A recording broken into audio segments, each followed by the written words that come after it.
Alright, part 2. I'm just going to splice together. There is no part 2. I'm just going to make one long video.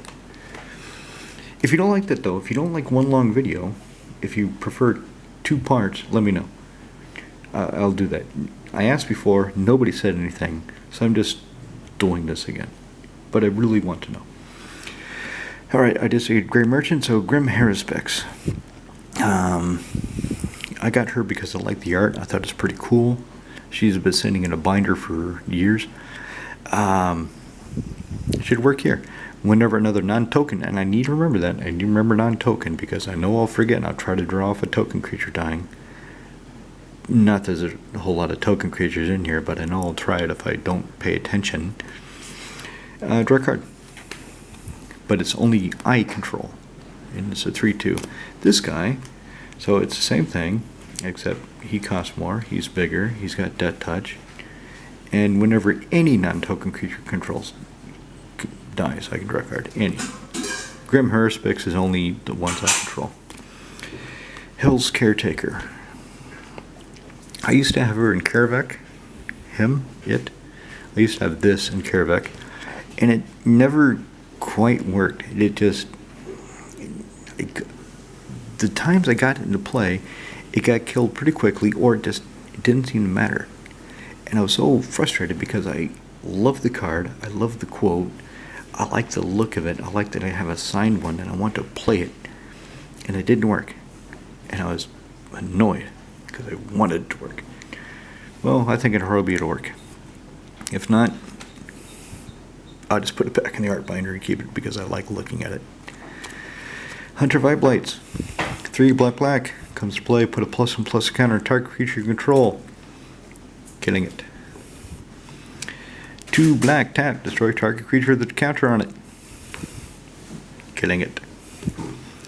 So this guy comes to play, if Horobi's out, he'll kill something. And then it doesn't matter what kind of counter, it just says a counter. It can be a lifelink counter, a death touch counter, it could be a flying counter, it could be a discount on auto insurance counter. He just kills it. So, pretty cool. Kiku, Nice Flower. She's another experiment. I think she'll be coming out. I just want to give her a try. I don't have a foil one because I had this in my junk binder, junk box, and if she works, then I'll get a foil one. But I'm kind of thinking she won't because she didn't do that well before. That was over 10 years ago. Anyway, black for a 1/1 human assassin. 2 black. Target creature punches itself in the face. So, if Horobi's out, target creature dies. If Horobi's not out, target creature will probably die. Let's see if she works. And this guy's new. Son of Yawgmoth. 4 and 6 life. Lifelink for each black and mana cost I could pay. See, this is why I need the life. Because of this guy. Get my stuff out quicker, but it's going to hurt. It's going to hurt real bad. Never cast a black spell, put a +1/+1 counter on him. So, yeah, this should be really interesting. I don't know if he's going to kill me or help me kill other people before he kills me, but I want to try him. There it is, Massacre Worm. 3 trouble black for 6/5. When it comes to play, all your opponent's little guys die. Whenever a creature an opponent controls dies, they lose 2 life. And this is and power creep is really okay. I remember when the I think it was Mirrodin. I think it was Scars of Mirrodin. Scars of Mirrodin was probably the first printing of Massacre Worm. And the foil, I want to say the foil got up to €50. I believe it did. And then they reprinted it a few times, and the price came down. And then somehow it fell out of favor. It isn't played as something. This was less than, I think it was 200 crowns, which is about €10 for this full art foil. A full art foil Massacre Worm. So relatively cheap. I don't know where the game's going to be in a few years. I don't like the push for power creep. I'm really worried about Commander Horizons 3, what that's going to fucking do. Alright, Midnight Banshee, 3 Triple Black. I'd love to have him foil, but they're really expensive still, because he hasn't been reprinted. 3 Triple Black for a 5/5, Withering Spear. Ooh, I'm noticing that I have a lot more spears than I expected. Maybe I should put Oval Palace. No, Path of Ancestry. Path of Ancestry. Maybe I should put Path of Ancestry in Horobi, because of all the spirits of screw it. Okay, anyway, Wither. And at the beginning of my upkeep, put a neg1 counter every non-black creature. Well, I've only got 2 non-black creatures, and one of them, if he dies, I draw a card, so screw him. Okay, Mikaeus Unhallowed. That's the dude that doesn't work with Grevin. So the few humans I have, he will not get them undying. 3 Triple Black for 5/5 Legendary Zombie Cleric. That's intimidating. Whenever a human deals damage to me, kill it. Other non-human creature control get +1/+1 on and undying. So he makes on the non-humans bigger. And this is the other thing, is that he gives them +1/+1 and undying. So Grevin, Commander Grevin Ovek, if he wasn't a human, he would be an 8/6. That's pretty good. That's pretty beefy. 8/6 with Intimidate, what they used to call Fear, and then they started using Intimidate. So they could put it in other colors. But I just have to remember that he's a human, so he doesn't get the bonus. But if Doom Necromancer is not a human, that means I can sacrifice him, bring a creature back. If Mikaeus is in play and sees this happening, he'll snatch the Doom Necromancer, shake him out, dust him off, and say, "Get back to work, bitch," with a +1/+1 counter. So I can do it again. Okay, cool. I need to look that up. Netling Pimp. Netling Pimp is a 2/3/1/1 tap. Force particular one of opponent's non-wild creatures. Okay. Target one of opponent's creatures. It has to attack. If it cannot attack, it dies in the turn. Can only be used on that opponent's turn before the attack is declared. So if they go, "Alright, I'm attacking," no. You back up. You back up and you declare your combat phase. Then you can do this guy.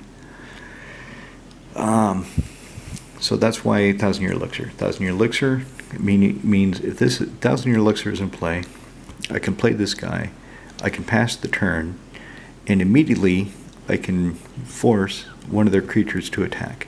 If Horobi is in play, it dies because it's targeted. If Horobi is not in play, and I want to make one of their creatures come out so it can be killed, so I can either kill it myself or somebody else can smash it,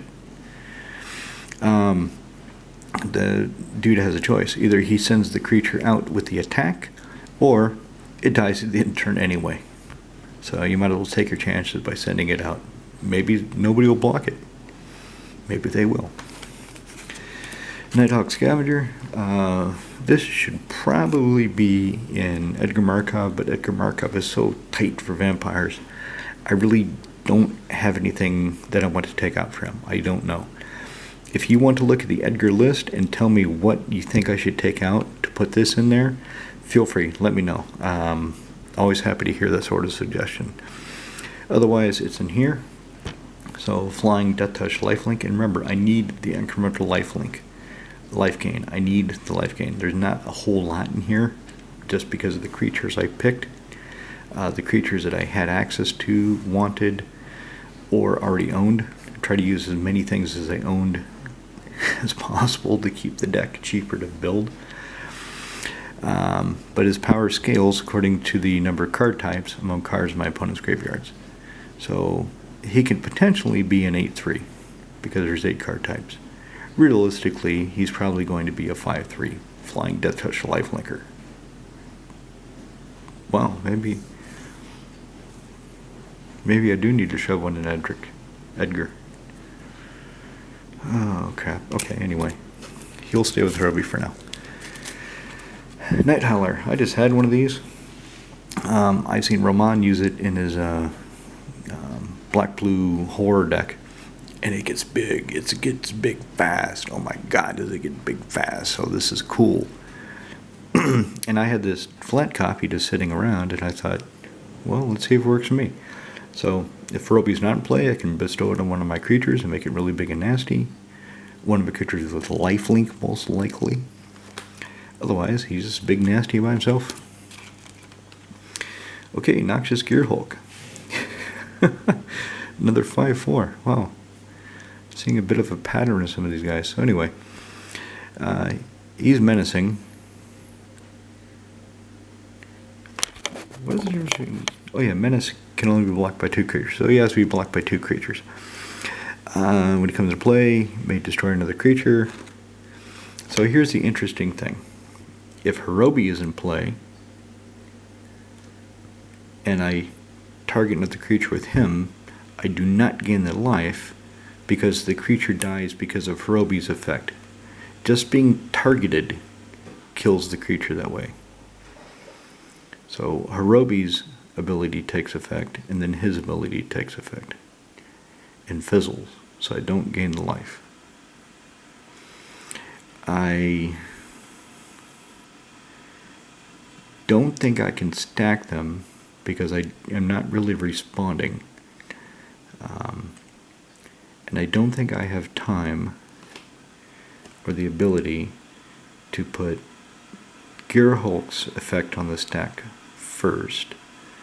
So Horobi's stack would go on last, then his would take into effect, and then Horobi's targeting would kill the creature later. I don't think I can do that. So, but anyway, he's a good card, and if Horobi's not played, I can kill something, gain some life. Alright, this basically costs 6. Effectively, it's a 6 mana cost creature. Menace lifelink comes into the battlefield. Return target creature cards from graveyard. I'm not going to play this unless I've got something in the graveyard I want to bring back. So it costs 6. Alright. It took me a long time to get this guy. A long time.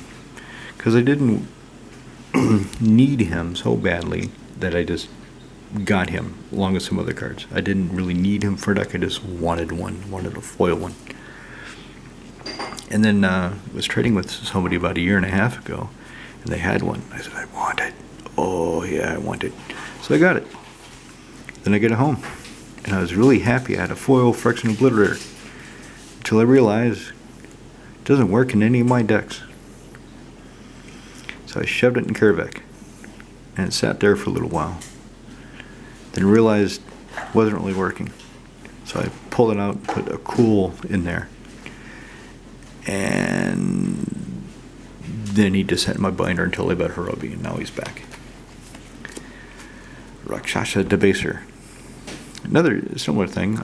But he was cheap. I mean, I just bought him because he was dirt cheap, and I thought it was cool, and I thought I could use it in a deck.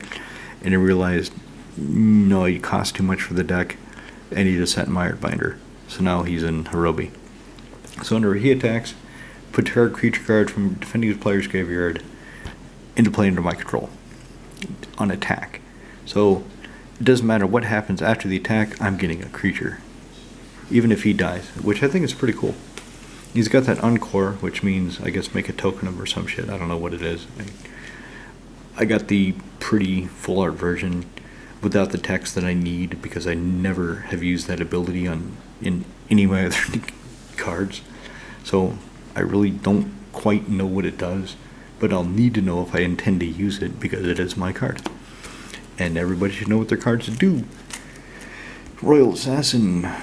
Tap, destroy any tap creature. Yeah, he's a human now. Sheldon, Whispering One.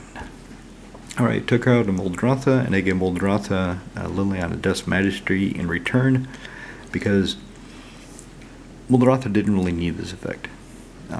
She needed more self-mill, which Liliana Dust Majesty provides. So Sheoldred, because Horobi kind of needs it, she went to work for him. So she's a 6/6 Swampwalker. Beginning of upkeep, pull a creature card from graveyard, toss it into play under my control, and at the beginning of each opponent's upkeep, they get to sacrifice creature. They're going to sacrifice the shittiest creature they have, but so be it. Stronghold Overseer. I always liked the idea of this guy. Always. I always thought he was cool, but I never put him in any decks.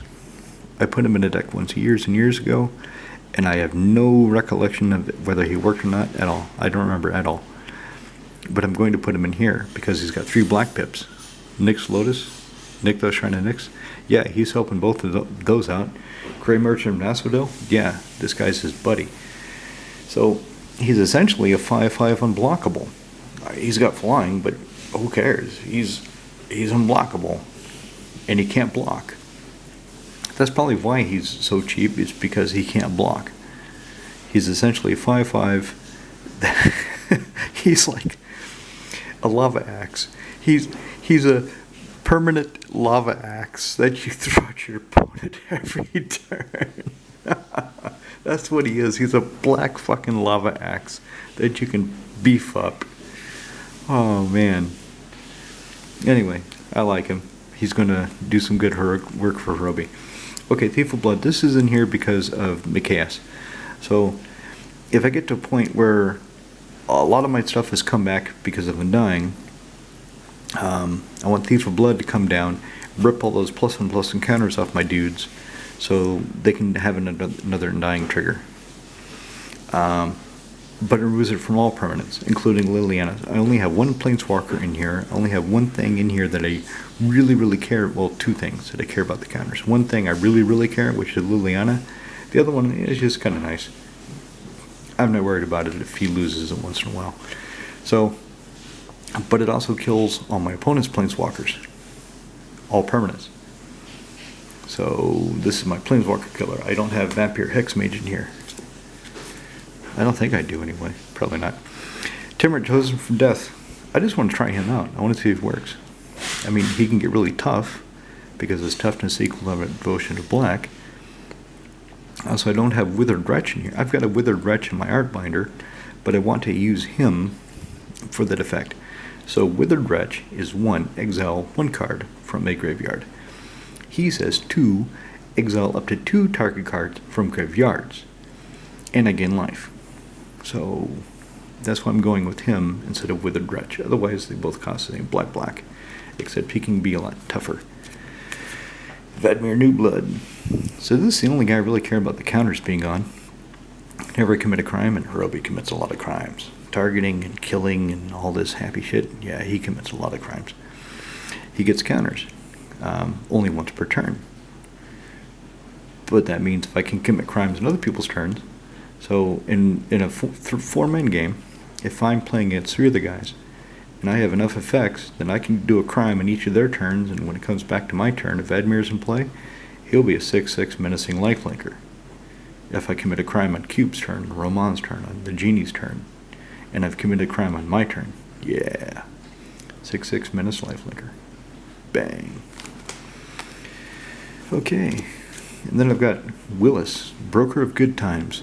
So Willis, Broker of Good Times, 8 for an 8/8 flying. Black, pay 2 life, targeting. But I'm not really counting on him because he costs so damn much. Unless I pull off the Doom Necromancer trick after throwing him away with Trading Post. You know, that's what I was alluding to when I was talking about Trading Post.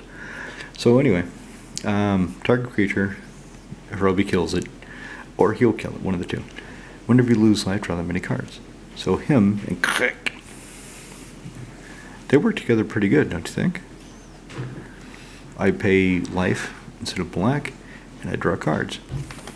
Maybe I won't need that Haruspix. Maybe Haruspix can come out for something else. Vito, Dawn of the Dusk Rose. Yeah, I think everybody knows what Vito does. Never gain life, target opponent loses that much life. 3 black, creature control gain lifelink until the end of the turn. Yep, he's cool. Witch of the Moors. This is another experiment. So 3 black for a 4/4 touching human. Yeah, human. Gotta remember that when it comes to Mikaeus. Beginning of my end step. If I gain life, each opponent sacks a creature, and I return up to 1 creature from a graveyard to my hand. So I want to try that. A lot of high casting cost things in this deck, but it should be big mana. Nykthos, Nyx Lotus. As soon as I can, I'm going to get that Lake of the Dead. If I get Liliana's ultimate, maybe it'll work out. Maybe it won't. Xiaodun, the one-eyed. So Xiaodun, 3/2 horsemanship. Before my first main phase, my pre-combat main phase, I can sack him to pull a black card from a graveyard to my hand. Or I can just beat people because he's essentially 3/2 unblockable. Let's say a flying. Flying or horsemanship. That's the only things that can block him. Okay, now we go to the tiny suite of non-creature cards. Death Denied. This is another way of snatching things back from Bajuka Bog. Black, X, return X target creature cards from graveyard to hand. It's an instant, so I can instantly do that. The genie, when he gave me Vindicate Guy, also gave me this Shoot the Sheriff. So I'm giving it to Horobi. It's funnier than Cold Snap. Cold Chill to the Bone. So there's a card called Chill to the Bone. It costs 3 and a black. Destroy target non-spell creature. This is funnier, and it costs half the mana. So, Shoot the Sheriff. Dingo looking for the deputy. I love everyone else's fair game. That's hilarious. At least I think it's funny. Sudden Spoiling. I used to play this a lot too, and then I just stopped. So I'm going to see if it works here. I'm going to see if this is what I want, because I sold my Touch of Darkness. Touch of Darkness is 1 black. Any number of target creatures become black until end of turn. So Touch of Darkness with Horobi out was an instant targeted damnation. So target everybody else's stuff, make them black, Horobi kills them. But I sold it because the value went up. The value's come down, so now I can get it again. I just haven't yet. So I'm putting Sudden Spoiling in. Thrilling Encore. Did not have this card at all when I had Horobi last time. Want to see if it works. So 4 black instantly pull all creatures that died this turn from the graveyard into play under my control. Sounds like it could be good. Especially if I'm killing them all with Horobi. So, if Horobi's in play, Cauldron of Souls is in play. Tap Cauldron of Souls, kill a bunch of creatures, play Thrilling Encore at instant speed, and get them. Yeah, this is going to be good. Okay, Black Market. I did a video, 4 weeks ago, where I said I should probably sell this card, shouldn't I? And obviously I didn't, because I found a home for it. A lot of creatures are going to die, and I've got a lot of other things for people to worry about than Black Market until it gets about 10 counters on it. Once it has about 10 counters on it, then they're going to worry about it and try to kill it. And they probably will. So I have to get it back with Xiaodun and start over again. So anyway, 3 black. When a creature dies, it gets a charge counter. At the beginning of my pre-combat main phase, I get black for every charge counter on Black Market. So, another big mana card, Palace Siege. Okay, this is one of the few decks where the Dragon's ability actually, I might choose it normally. Palace Siege to me reads, as Palace Siege enters the battlefield, choose, at the beginning of your upkeep, return target creature card from your hand. I don't choose dragons, ever. Doesn't matter to me. I want the guaranteed Oversold Cemetery effect. But with this deck, because I need the incremental life gain, I might want that 2 life. So, see how it works. Speaking of needing life, put a drain life in here. Exsanguinate is too, not common, not crude, it's just, I don't know, tout gâché. Très gâché, l'exsanguinate. And I don't want to do it. It's more efficient.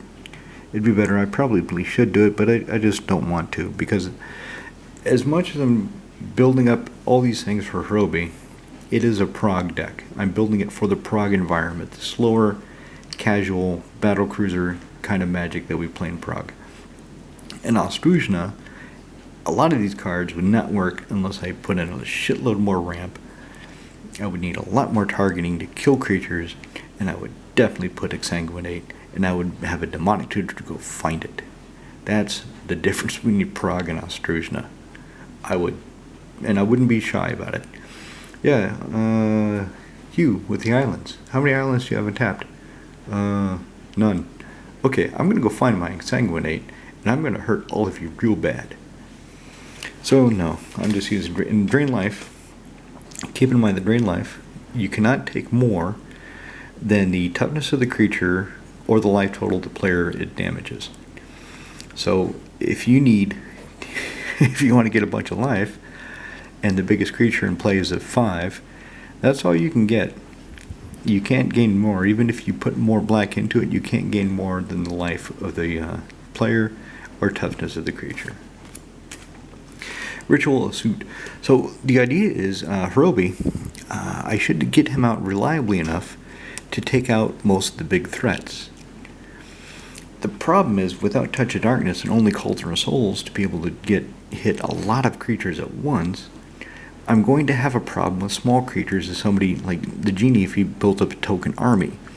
So I can pick off his commanders and generals, his lieutenants, the creatures that give the Death Barons, the Lord of the Undeads, the Zombie Masters. Those guys I can pick off with Horobi. The problem is the tokens. So this will take care of the tokens. And it won't take care of too many of my creatures because most of my creatures have high CMCs, as you saw.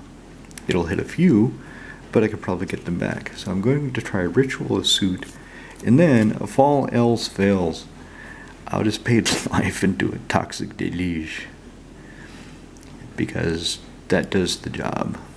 I'll just acid rain everybody to death. Anyway, so that's Horobi. That's the rebuild. And this video is now, wow, that's pretty long. Okay, let me cut it there, and tell me what you think. Don't forget to lick and subscribe.